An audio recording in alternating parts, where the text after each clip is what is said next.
jooy bi xam ne ñun ñëpp a ko bokk damay tàmbalee rek ne xale yi wax nañu ko waaye dinaa ko waxaat moo di ni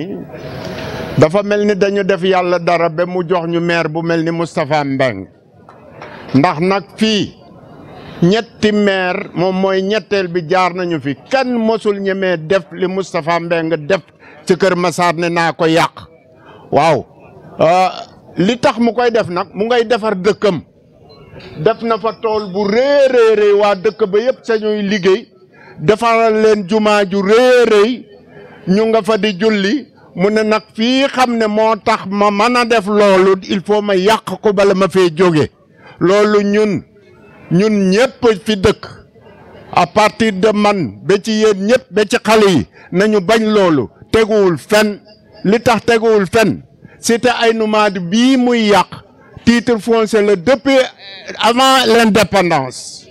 kon waruñu bàyyi mu mel ni moom ñeme na ko déclassé archive bu état la mënu ko déclassé léeg-léeg xale yi dañuy dem mairie mu leen di xëbal ne bu ko neexee lu ko neex la fiy def du dëgg waxul dëgg mënu fi def lu ko neex ndax fii titre foncier la ñi fi dëkk ay nit lañu ñoo ko dàq sunu xale yi ñi ci gën a mën a di jàng ñoo dàq foofu Moustapha Mbeng def li muy def waaye lii muy def du liggéey yàqkat la waaye nag man mënuma cee wax loo xam ne lii dafay mel ni dama koy tooñ ki ñu ko jox rek moo ñu tooñ xawma kan moo ñu jox Moustapha Mbeng waaye tooñ na waa Aynou Mady tooñ Kër Massar yi yëpp léegi nag li xew moo di ne sunu jeunesse bii ñun mag ñi man fekk naa ñu réunion fi ay n fois ba créé nañ fi association bu ñuy tudde APROCA amalul fii benn njëriñ bu amoon njëriñ xale yi tey bu ñuy ñëw du lii la ñuy def kon dañu fi yokk leneen lu wuteeg lii waaye mu mel ni cité bi day doog a pare ba mais Moustapha Mbeng moo ci tombé di ko defe ni ko neex loolu APROCA moo tax mu am te warul woon am nee naa nag APROCA nañu jox xale yi ñoom ñooñu gën a mën a jàng ñooñu gën a yeewu ñooñu gën a mën a def lépp te ñooñu ëpp doole nañu teg association boobu xam ne c'est reconnu partout nañu ko teg ci seen loxo ñu doxal cité Aynou Mady cité bu mel ni fii bii ci Ndakaaru amul bu ni mel noonu bii dong la kon nag nañu jóg buntu Kër Massar la Aynou Mady mooy buntu Kër Massar Kër Massar moo gënoon nara rafet ci banlieue yëpp ci Dakar waaye Moustapha Mbeng yàq na ko ngir nan ñun ñii fi dëkk xam ne noppi xaw ma dañu farak Moustapha Mbeng xaw ma man mënuma comprendre ndax Moustapha Mbeng ñëw na fii ay n fois ma ne ko li ngay jéem fii tant que maa ngi dund xaw ma feneen waaye suma buntu kër bee li ñu wër doo ko ci man bi xale yi dindee anarchie bi nekkoon fii ci mbedd mi fii boo gisee ñu man fee toog yàlla xale yii la bu ñu créer nouvelle vision Kër Massar nouvelle vision ñoo dindi lii dindi woon nañu ko ba ci station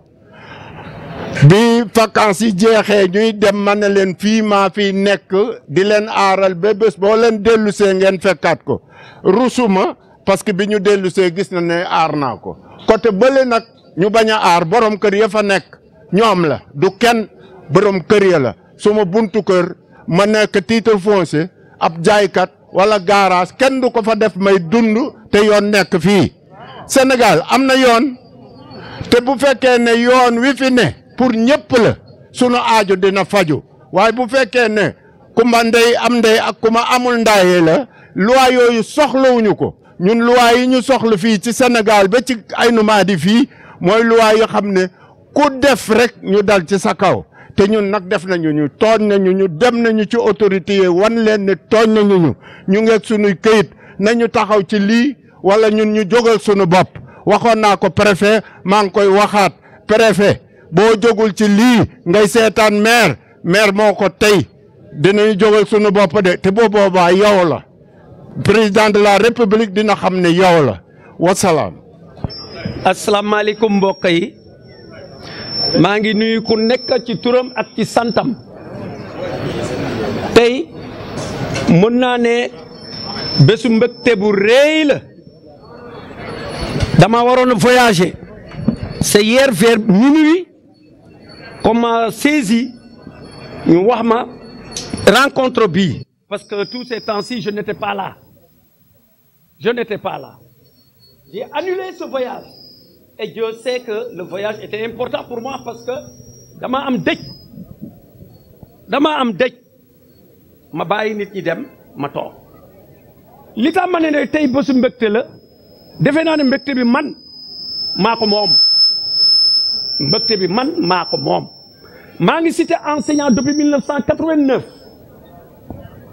boobu fekk fii yëpp amul woon dara ñi ma fi jiitu di ci wax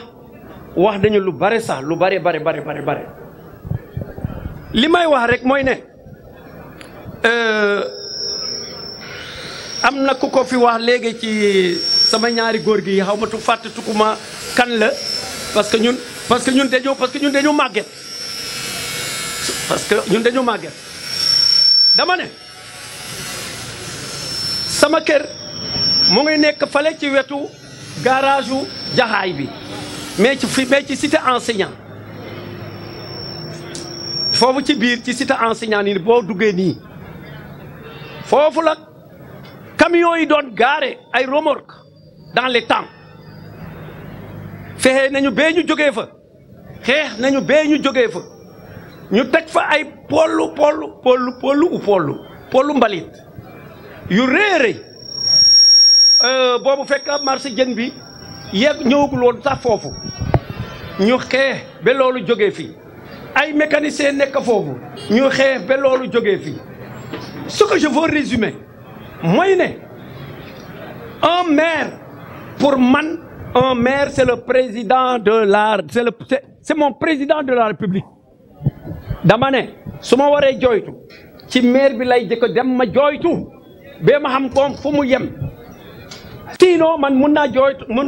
sama bopp maa ngi fàttaliku am na benn maire bu ñëwoon visite de courtoisie ci cité enseignant boobu fekk camion remorque yooyu nous a merdé beaucoup tojoon nañu ay miiri di violer suñu intimité familiale et tout on lui a adressé une lettre il n'a pas répondu mais ce jour-là je ne l'ai pas raté ma ne ko de monsieur le maire adressé nañu la lettre ci agression yi fii am booba ba tey ñun nag duñu xaar ba ñu reyal ñu doom ñuy doog a jóg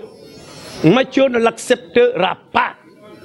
yow yaay suñu président de la République yow yaay suñu Abdoulaye Wade jamono Abdoulaye Wade doon man ko yow yaay suñu Abdoulaye Wade si tu ne peux pas répondre nous à nos doléances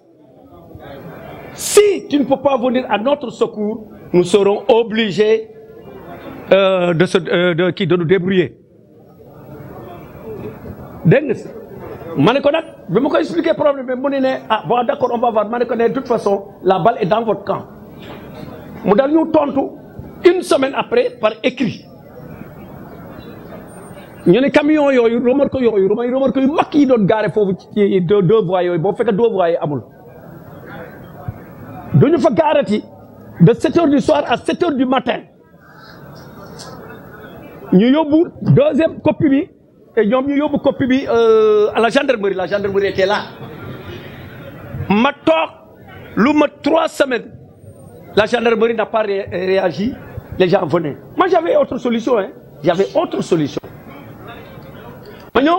je trouve le commandant mu ne ma ne bon écoutez je viens d'être affecté là je n'ai pas reçu ces messages ces informations ma ne ko comment ça vous n'avez pas fait une passation de service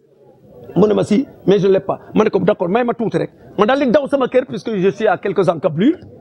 ma jël copie ma indil ko ma ne ko nag mu ngi noonu mën naa ko lijjantil ñun waa cité enseignant mën nañu ko lijjantil suñu bopp parce que moi je n'attends personne sama sécurité kër sama sécurité njaboot duma ko weccee ak dara ma ne ko nag bu fekkente si les camions si les remorques ne quittent pas les lieux moi je les ferai quitter là parce que je vais mobiliser toute la jeunesse toute la population de la cité enseignante et ils vont quitter. li may ñaan nit ñi mooy ne man ci sama bopp day en tout cas day maa ngi xeex booba ba tey et tous les jours baa ngi xeex boo leen laajee ñoom sax dañu defee ne man may délégué de quartier or je le suis pas dama ne sama buntu kër duma bàyyi kenn di ko encombrer donc je l'accepte pas te boo ma nee mbeddu buur la dama lay nee mais mbeddu bi ci laa bokk itam mbeddu bi ci laa bokk mais man ci laa bokk aussi dëgg la wala du dëgg te waa kon boog mbeddu bi ñun ñoo ko war a entretenir. Moi, combien de fois je suis allé de mon propre gré là où on donne les arbres là, comment on s'appelle encore, au forêt. Combien de fois ma ñëw sampa jëmbat garab foofu yëpp jusqu'au terrain là que vous voyez là-bas yëpp ma ñëw buntu kër bu ne ma fëgg ko ma ne ko am laajuma la dara dem naa eaux et forêt jëlal naa la garab jëmbatal naa la ko je te demande que d'arroser l'arbre, d'en prendre soin. Mais allez-y aujourd'hui, du ngeen fa fekk benn garab ci buntu kër yi nit ñooñu tu vois. Or on est en train de parler de dégager les gens. Mais si on dégage les encombrements, qu'est-ce qu'on va mettre à la place pour un bon cadre de vie? Pour un bon cadre de vie. Ce qui se passe ici à Keur Massar, je suis de cœur avec tout le monde parce que vous m'avez trouvé sur le chemin du combat. Vous m'avez trouvé sur le chemin du combat. Je n'ai peur de rien pour la sécurité de ma famille, de mes voisins, de ma cité. Je n'ai peur de rien. Vous pouvez compter sur moi, quelle que soit l'heure à laquelle vous me dérangez. Je vous remercie.